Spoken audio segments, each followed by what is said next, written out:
Começa agora, Café com Política. Uma realização 96 FM e Jornal da Cidade. Seja muito bem-vindo à edição número 82 do Café com Política, que tem oferecimento de Brambila, acreditando no futuro.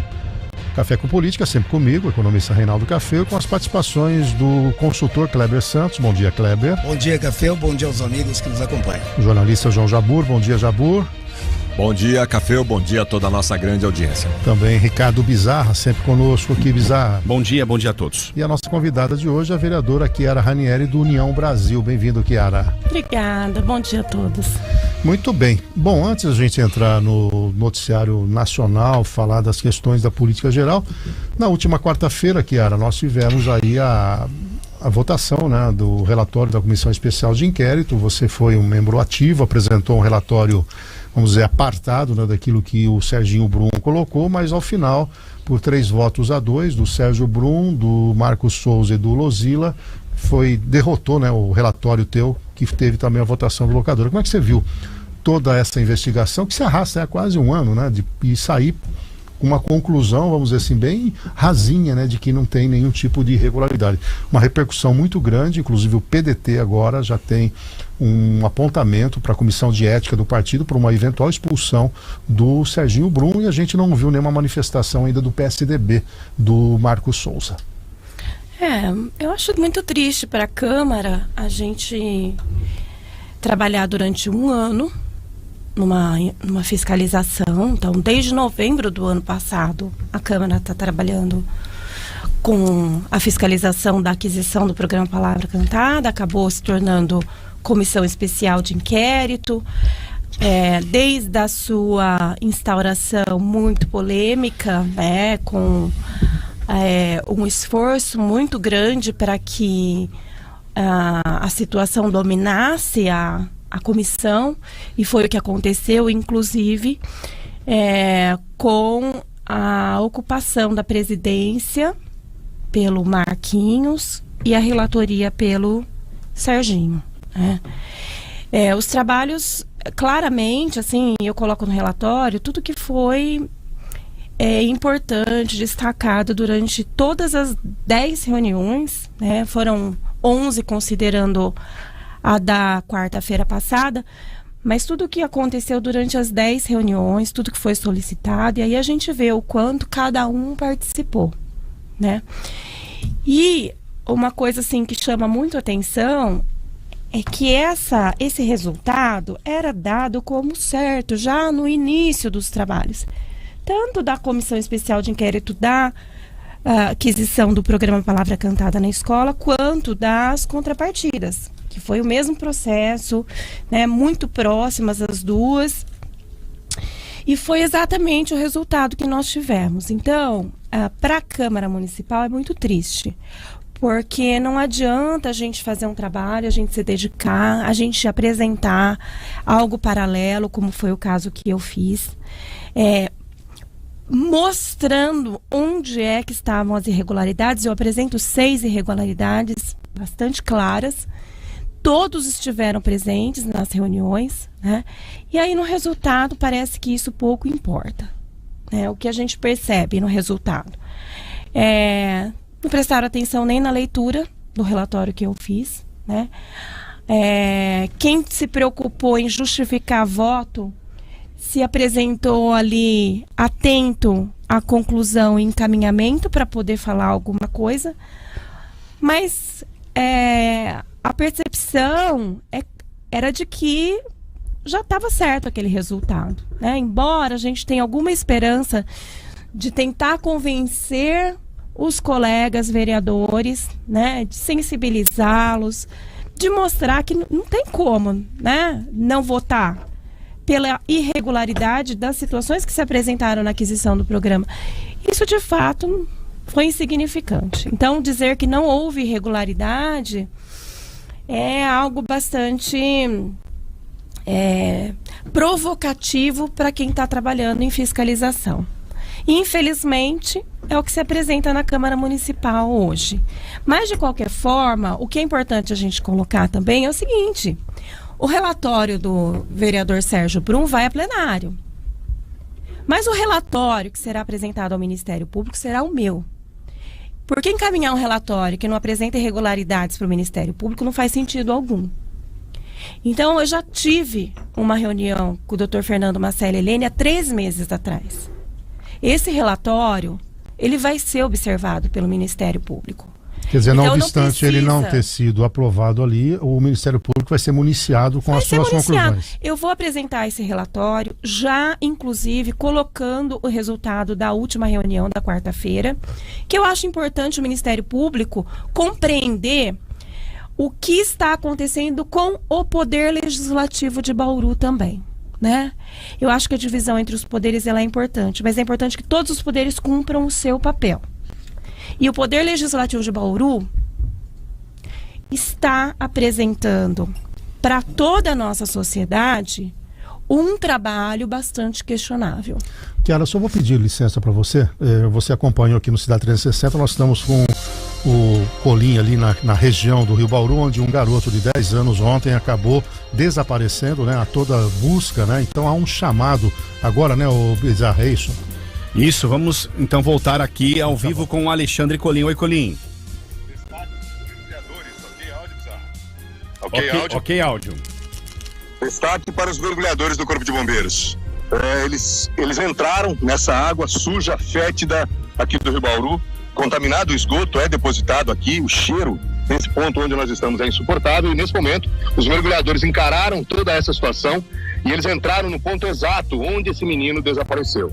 Exatamente ali, para efeito de localização, Bizarro e Café, nós estamos bem ao lado da Nuno de Assis, bem perto da rotatória que dá acesso à Rosa Malandrino Mondelli.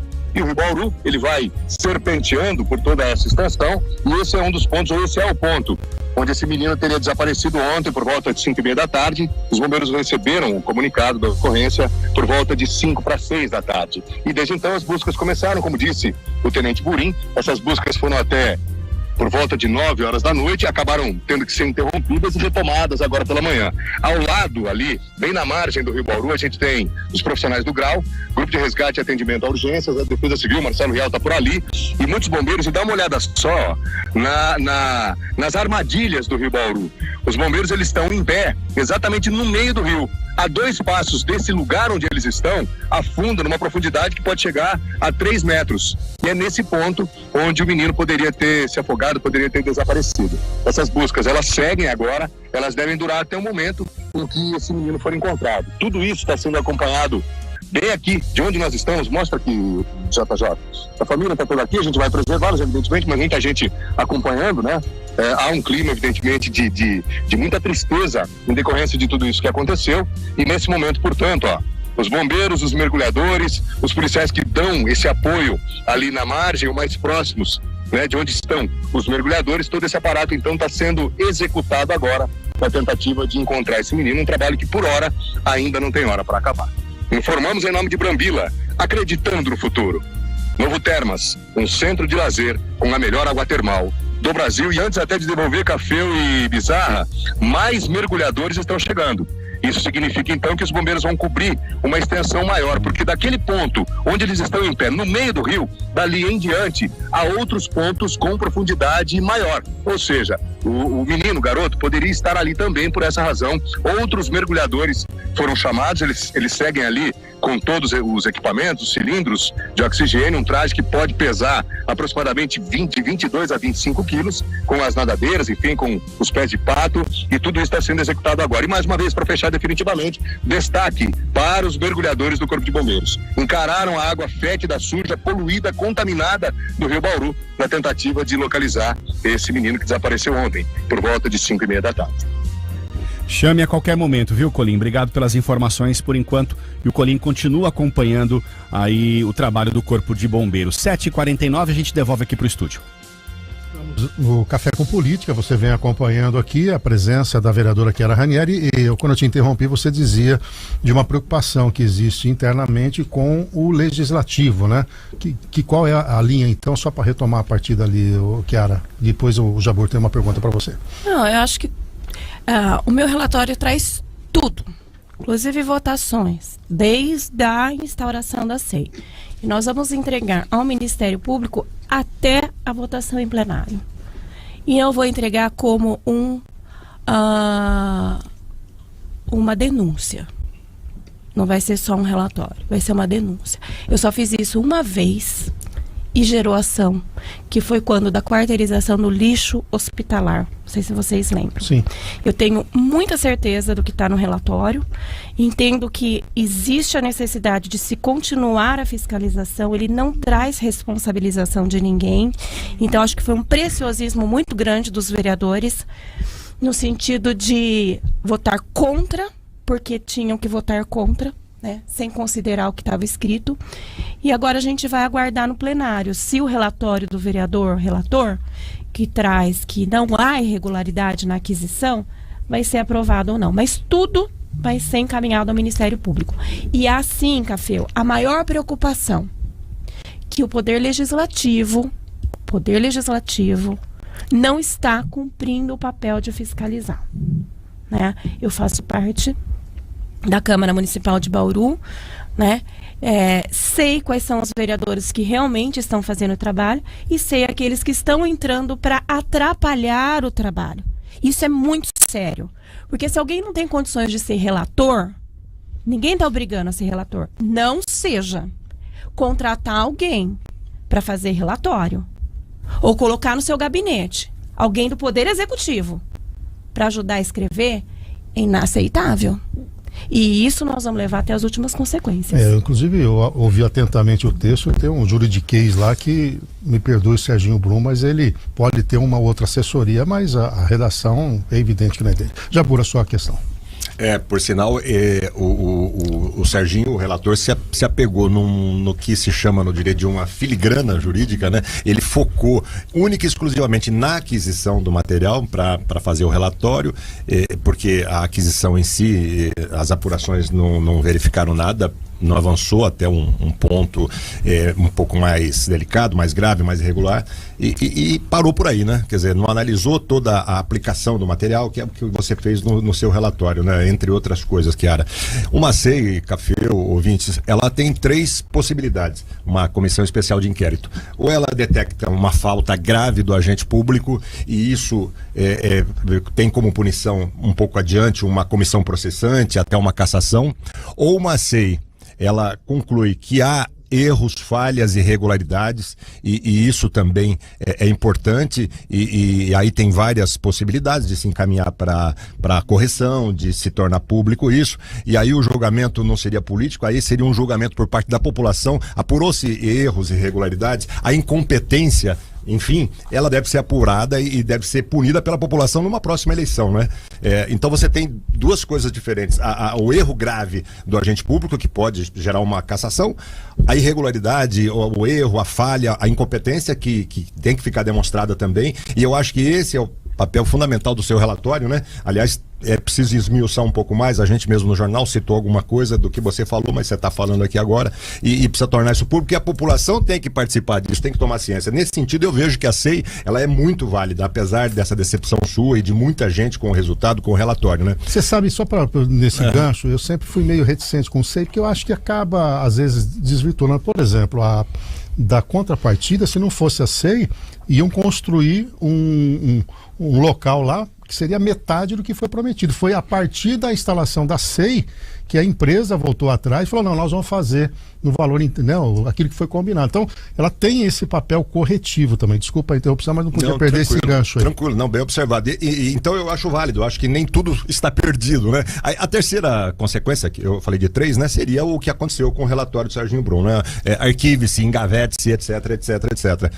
Só que nada fica impune, nada deve passar. Eu acho que é muito importante a população se conscientizar do que está acontecendo, e nós observamos lá nas métricas que nós temos nas nossas redes sociais e do nosso portal, Cafeu, que teve 2 assuntos nos últimos anos que interessaram a população um pouco mais do que o normal, porque geralmente as notícias de política, elas ficam lá no final da tabela da audiência. Uma das notícias foi aquela dos hackers, e essa da palavra cantada. A gente percebeu que a população se interessou um pouco mais por isso. Isso também eu acho que é um ponto positivo nessa apuração toda, nessa discussão toda. Tornar público o que precisa ser corrigido no mínimo, para não falar em coisa mais drástica. É isso. Eu não tenho uma pergunta, né? Enfim, eu ia perguntar do Ministério Público se ia encaminhar o relatório. Ela já falou, ela né? se antecipou e falou, e essa também... vai virar uma notícia amanhã no jornal. Tribunal de Contas também, né? Inclusive nós temos já uma questão exposta pelo Ministério Público de Contas sobre a questão da inexigibilidade, né? E por que a inexigibilidade em Bauru ela não é aceitável? Né? Em Marília foi, por exemplo, porque tentaram lá dizer, mas Marília foi completamente diferente. Criou uma comissão, discutiu, viu a utilidade, deu uma transparência maior. É você nascer com uma necessidade dentro da secretaria de se implementar um programa de musicalização nas escolas e escolher algo que esteja no mercado. A outra é você receber um folder de uma empresa que tem um projeto, um programa de musicalização nas escolas, entrar em contato com ela e falar, eu quero. Em economia a gente fala assim, alguém despertou o desejo. E quando na verdade tem que ser o contrário, você faz uma investigação em cima de um projeto. Registrando aqui a presença do vereador Borgo. Borgo, bem-vindo aí. O que também eu acho que ficou claro agora, está lá o Borgo denunciando, aquilo que é mesmo que a gente já sabia, quem é situacionista e quem não é, né?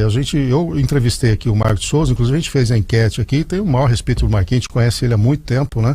Mas ele estava sentado aí no teu lugar e eu perguntei para ele à época, e aí, como é que você vai conduzir a CEI? Ele falou, olha, de maneira imparcial, se tiver qualquer indício, eu não vou pular junto, né, na fogueira com ninguém, e você...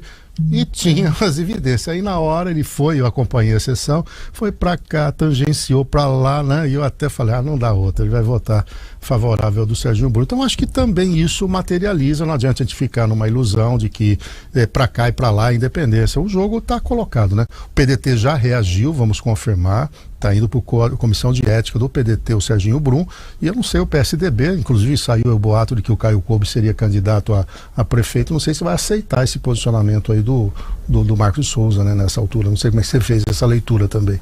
Não, Marquinhos é situacionista desde o primeiro dia ele é situacionista, é a característica dele, então ele nunca foi oposição, né, nós tivemos uma CP o ano passado que quem conviveu com o Marquinhos na Câmara e depois ouvia as entrevistas dele, ficava chocado. Então, assim, no meu caso, o vereador Borgo está aqui, não vai me deixar mentir. Às vezes, a nossa divergência com o Marquinhos, ela é tão grave, justamente por causa dessa provocação, que é uma pessoa em bastidor e outra no voto e outra nas entrevistas, porque essa postura de presidente de uma comissão especial de inquérito que não sabe nada, eu tô questionando, nós estamos votando um relatório e tá questionando? Pera lá, participou ou não da CEI? É o presidente. Aí eu figuro como presidente, eu só faço a mediação, os encaminhamentos, a prova. Que é isso? É vereador. Vai votar num relatório. Não é para questionar, é para ter certeza do que está votando. Então é muito ruim isso, né? Você vê, o locadora estava firme. Ele ouviu um relatório que foi escrito para qualquer um entender. Não tem juridiquês naquele relatório. Ele falou, agora eu sei falar para as pessoas o que tem de errado nessa aquisição. Agora, ficar questionando, parece que não prestou atenção na leitura do relatório. Sabe, é inaceitável uma Câmara Municipal que se sujeita a isso. A vergonha. Nós estamos repercutindo aí as comissões especiais de inquérito, falando em especial da Comissão Especial de Inquérito da Palavra Cantada. Eu citei há pouco a questão da CEI das contas partidas, né? Foi uma iniciativa do vereador Borgo, que ele entrou com o requerimento das minorias, que essa CEI foi instalada e a partir dali é que aconteceu a construção conforme combinado. E como o soldado vai no quartel, tem que limpar a espingarda, e aí, meu caro Borgo, como é que você está vendo tudo isso, em especial esse último relatório aí da última quarta-feira? Bom dia, Cafeu, bom dia a todos os ouvintes 360. Vim aqui para dar um abraço na vereadora Chiara, estava passando aqui por perto, e comer um pão de queijo também, além de dar um abraço em todos. Bem. A vereadora Chiara, ela trouxe, não foi um argumento, ela trouxe um caminhão de irregularidades praticadas pela administração. Isso é até a pessoa mais leiga, pessoa que não acompanha o dia a dia da Câmara, ela viu que foi um absurdo. Inclusive, vereadora, dou os parabéns, eu sei, Vossa Excelência não é da área jurídica, mas escreveu um relatório perfeito, foi cirúrgico em cada detalhe, que, olha, precisa fazer um malabarismo ali para não aceitar aquela votação. Então, pelo menos foi mostrado à população e eu acho que está muito claro, não tem... Agora, Borgo e Chiara, é possível agora uma terceira C em relação, por exemplo, a essa questão do hacker? Aí houve uma nota oficial, né, do cunhado da prefeita dizendo que foi uma iniciativa dele, que era uma perseguição para a esposa dele, ele não imaginava que era coisa ilícita, etc. Vocês imaginam que pode ter alguma coisa nessa linha, hein, Chiara? Ou não? Não, uma comissão especial de inquérito. Pra que comissão especial de inquérito? Já o resultado a gente já sabe. Pra que, Cafeu? Não. Não. Comissão especial de inquérito, não. Eu acho que as informações que estão chegando, elas dão conta de um crime, né? E aí na área criminal, quem conhece muito bem é o vereador Borgo. Ele advoga há mais de 18 anos. Mas não é questão de ser, não. Eu acho assim, se houve participação da prefeita, porque é estranho o cunhado querer saber do jornalista, querer saber da vereadora, né? Então assim, se houver qualquer ligação do cunhado da prefeita com a prefeita, a questão é outra. A questão é uma CP rápida, inclusive, né? Para que se tire do executivo da cidade, né, alguém que possa estar praticando crime. É o meu ponto de vista. O Borgo sabe melhor que eu. E aí, Borgo, rapidinho então, é o mesmo raciocínio? Olha, lembrando que esse hacker ele chegou até o Hamilton Mourão, vice-presidente da República, e ao Márcio França. Então a gente está brincando com o inocente. Nós temos que dividir o que são infrações político-administrativas do decreto 201 de 67 no artigo 4º, que pode caçar a prefeita por quebra de decoro, nesse caso, e também os crimes que podem ter ocorridos. A Câmara tem legitimidade, sim, para apurar as infrações político-administrativas vinculadas a essa denúncia, a esses documentos. O cunhado da prefeita, acho que ele já assumiu, né, que ele teve contato com o hacker, ele falou, a prefeita não tem nada daquilo. Por sinal, Café, analisando tecnicamente a nota dele, tenho certeza que teve assessoria, teve ali um apoio de advogados. Até a pedido para ele sair sem ser exonerado, para dar um pano de fundo. Aí, assume porque não tem como, né, batom na cueca, e no caso você tenta tirar da responsabilidade da prefeita. Porém, tá, eu garanto para vocês que nos próximos dias estarão aparecendo novos documentos. Beleza, bom, eu vou agradecer a sua presença, a gente vai tratar de outros temas. Desculpa entrar aqui. Sem... a única coisa que eu quero agora dizer em relação ao documento que foi votado na última quarta-feira e está viralizando na internet. Tá? Essa porcaria desse relatório que Vossa Excelência nos trouxe na sexta-feira. Vereadora Chiara, vergonha. Vereadora Chiara, eu peço por gentileza para que haja respeito, né? Chamar de porcaria não é um termo adequado, presidente, vereadora. Com todo respeito, é uma porcaria esse relatório. 8:08. E falando em sucessão, ela tá aqui com a mão no rosto. Falando em sucessão, e aí, meu caro Kleber Santos, que o potencial candidato a prefeito Rodrigo Agostinho vai fazer na CPI das ONGs? É verdade, Cafeu. Com o fim da CPI do 8 de janeiro, o fim da CPI do MST, todo o foco agora está sendo direcionado para a CPI das ONGs na Amazônia. E o Rodrigo Agostinho, o depoimento do presidente do IBAMA, Rodrigo Agostinho, está marcado para o dia 7 de novembro agora, a próxima terça-feira. E a justificativa dos deputados para convidar o Rodrigo para falar é que boa parte das ONGs atua justamente na Amazônia.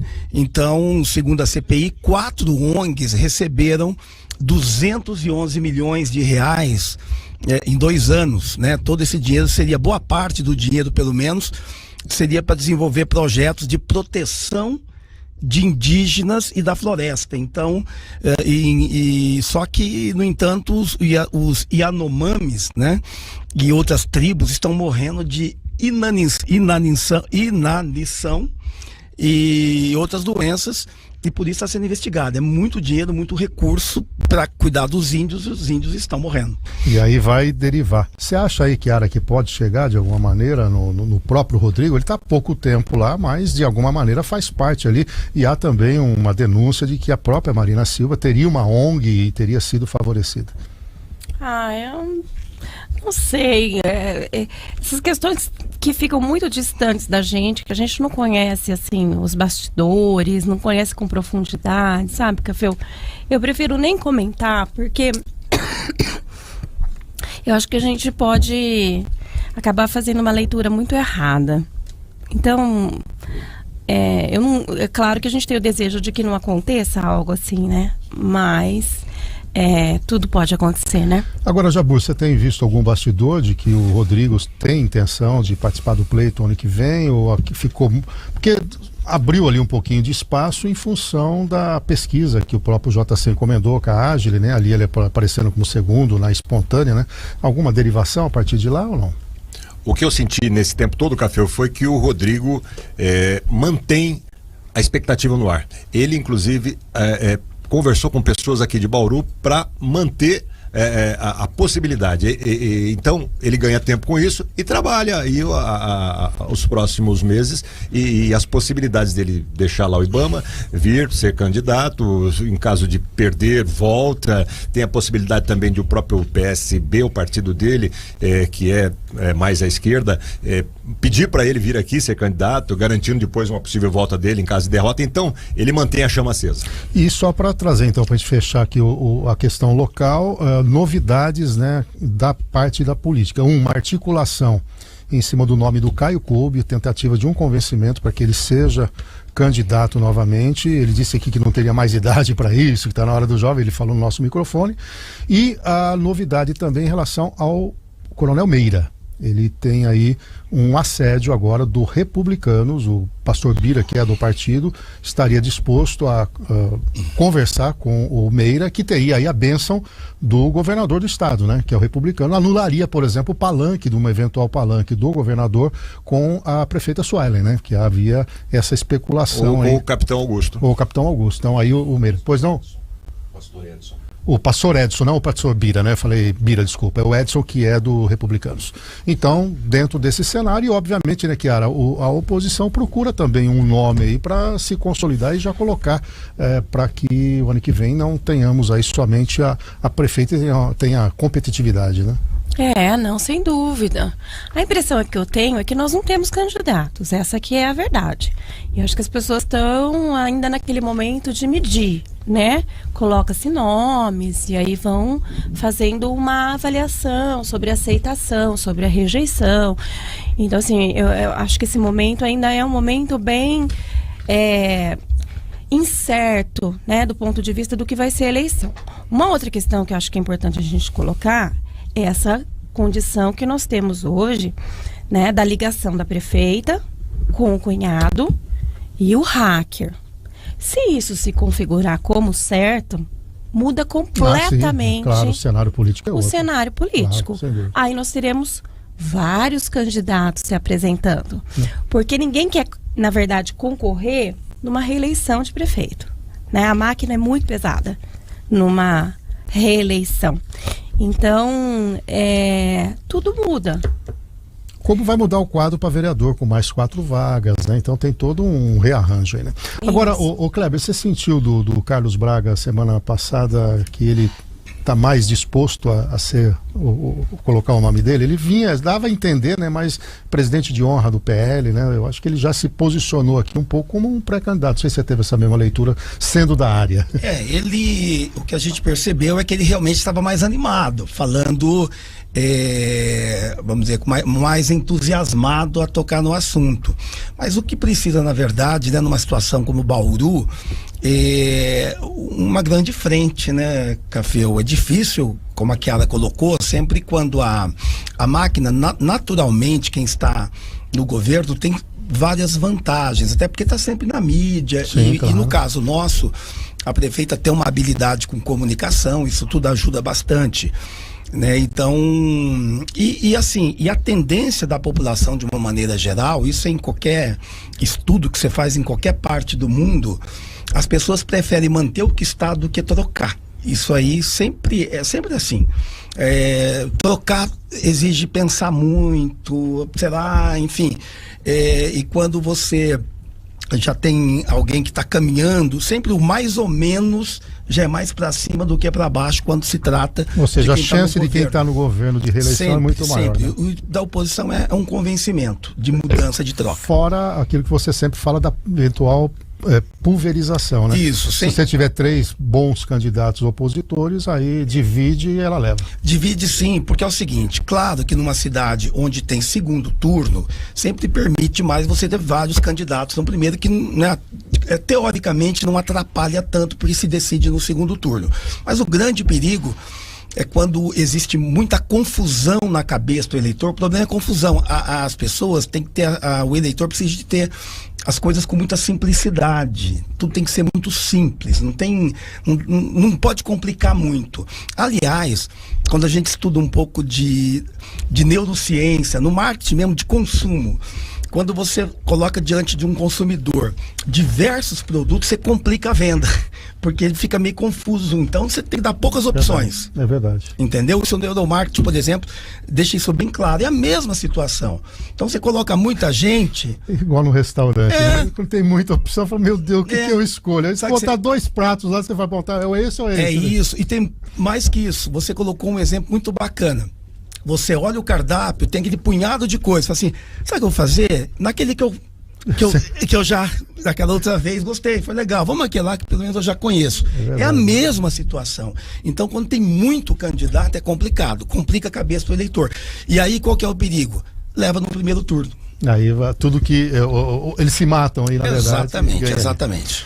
Muito bem, e falando em primeiro e segundo turno, nós tivemos uma pesquisa da Quest apontando que a polarização continua, é isso, Kleber? Exato. A Quest aponta que 64% dos pesquisados enxergam um cenário ainda de divisão, quer dizer, 2/3, né? E somente 27% de unidade. Quer dizer, as eleições do ano passado não acabaram ainda. Exato, olha, a gente completou aí 1 ano desde o segundo turno das eleições de 2022, né? Completamos agora, e a polarização foi a marca principal dessa eleição. E exatamente, a unificação nacional, que era o discurso do presidente eleito, realmente até agora não se mostrou realidade, né? Que era aquela coisa, vamos ganhar para unificar, para unir o país e tal. Isso até o momento não pegou, não. No dia 30 de outubro de 2022, segundo a Quest, 72% dos brasileiros naquele momento enxergavam um país dividido. 19% avaliavam que o Brasil era um país unido. Em dezembro, chegou a 90% enxergando um país dividido. 90%. Agora, em outubro, o cenário, embora seja de uma melhora aparente, Cafeu, 64% enxergam um cenário de divisão e 27% de união. A questão é só aparente, porque quando você entra na segmentação, o que dá para perceber claramente nessa pesquisa? Eu estive dando uma olhada. Junto aos eleitores do Lula, o país está mais unido. É ali que pegou, tem um viés aí. Né? Então, e eles estão recebendo, e o eleitor do Lula, quem está mais em torno ali do Lula, as bolhas, né, que são 2 bolhas que nós temos no país hoje, essa bolha tem recebido muita informação de que está unindo, que está melhorando e tal, então isso está sendo reforçado. Sim. E automaticamente refletiu. Não obstante o discurso ser de ódio ainda. Exatamente, enquanto que quem votou no Bolsonaro continua exatamente com o mesmo pensamento. Então, essa média aí, na verdade, é somando os 2 lados. Chiara, você acredita que nas eleições municipais, porque falam muito em São Paulo com o Boulos e com o Nunes, né, que é candidato lá, de que haverá um palanque dividido entre esquerda e direita. Você acredita que em nível municipal isso se instala? Porque no passado a gente não enxergava muito nos políticos locais essa questão da ideologia. Você acredita que essa eventual polarização possa ser uma tônica também ou não? Eu acho que a eleição municipal é um pouco diferente, né? É muito pessoal a eleição municipal. E eu acho que são outros critérios que são avaliados. É claro que quando a gente fala de polarização, como foi a eleição do ano passado, o Kleber trouxe aí essa questão da aceitação, desse pensamento. Tal. Eu sempre gosto de analisar a rejeição de candidato. Né? Por que a polarização ela ainda é presente? Porque quem rejeitava o Bolsonaro continua rejeitando. E quem rejeitava o Lula continua rejeitando. Então eu acho que não vai haver convergência quanto a isso. Não vai ter como amenizar essa situação. Né? Ninguém vai convencer ninguém, né, de nada. Eu acho que a gente continua nessa tônica de que o que eu gosto em um, eu continuo gostando, e o que eu detesto no outro, eu continuo detestando. Sim. Essa que é o que eu penso, assim, eu acho que ninguém mudou nada. Olha, Chiara, exatamente. Agora, hoje, ser lulista ou bolsonarista deixou de ser uma opção política. Ela passou a ser uma identidade. É uma identidade, e ninguém abre mão da identidade. Então, o que está acontecendo. Ou seja, os que são lulistas e bolsonaristas de carteirinha, é identidade. Faz parte da identidade. E quem olha o espectro direita, esquerda e centro, aí fica mais equidistante, e pode ser que num determinado momento critique para cá ou para lá. Essa é a leitura. Exatamente. O Jurandir Posca mandando um abraço, o Márcio Teixeira e Jabur, você que é um cientista político de primeira ordem, brincadeira.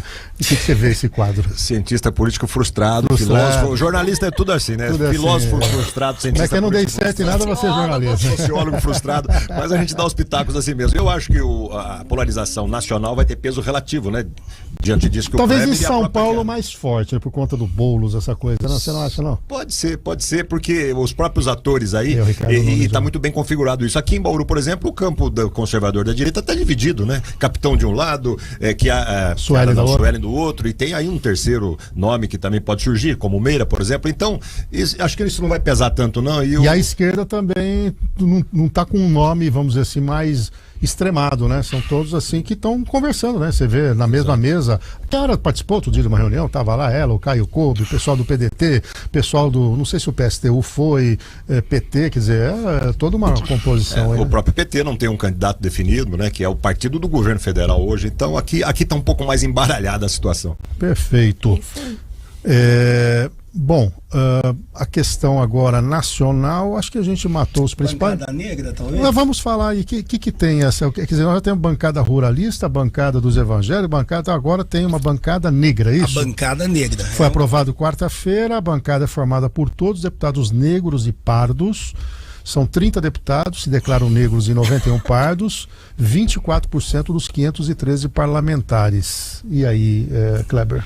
Então, essa bancada negra foi histórica, né? E foi considerada uma conquista muito grande, porque ela vai ter participação nas reuniões dos colégios de líderes, vai poder usar o tempo de liderança, então realmente com representatividade mesmo, vai ser, e todos os deputados... Porque eles estavam agora pulverizados nas comissões. Exatamente. Em outros espectros, agora tem um reconhecimento. E um detalhe interessante, na bancada negra não tem polarização, porque ali tem PL, PSD, PSOL, PCdoB, deputados de todos os matizes ideológicos. Uma causa única. Exatamente, não tem polarização ali, que era o nosso assunto aqui. Chiara. Eu gosto disso. Eu gosto disso. Eu gosto das discussões de pautas que saem da questão ideológica. Eu acho que é possível a convergência na política, e acho importante direita e esquerda dialogarem. Acho que a gente não cresce se não houver isso, né? E eu prefiro realmente as bancadas pautadas em questões que são reais, do que em questões simplesmente ideológicas. Esse é realmente um avanço muito grande, e assim, o que você via ontem e a semana em Brasília era uma comemoração muito grande em cima disso. É uma coisa que teve deputado que chorou. Todos os partidos, houve uma votação quase que unânime, apenas o PL que liberou para votar de acordo, e o Partido Novo que foi contra. O Partido Novo orientou contra a proposta, não votou a favor, não. Perfeito, são 8h24. Chiara, obrigado pela sua presença aqui, naturalmente, nessa jornada aqui do Café com Política. Nós queremos você novamente aqui. Eu verei, com o maior prazer do mundo, viu? Parabéns para vocês. Borgo, obrigado aí pela presença. Dá um tchauzinho aí à distância. Jabur, acabando de preparar lá o jornal para esse fim de semana. Isso, finalizando hoje. Um abraço a todos. Kleber, uma boa semana para você. Boa semana, bom dia, um grande abraço. E antes da gente fechar, para ficar claro o que foi o relatório da SEI Palavra Cantada. Tá? Essa porcaria desse relatório que Vossa Excelência nos trouxe na sexta-feira. Vereadora A Chiara, vergonha. Vereadora Chiara, eu peço, por gentileza, para que haja respeito, né? Chamar de porcaria não é um termo adequado, Presidente, vereadora. com todo respeito, é uma porcaria esse relatório. E a você, uma excelente sexta-feira, um ótimo final de semana. A gente se fala novamente na segunda-feira, se Deus quiser. Tchau, tchau.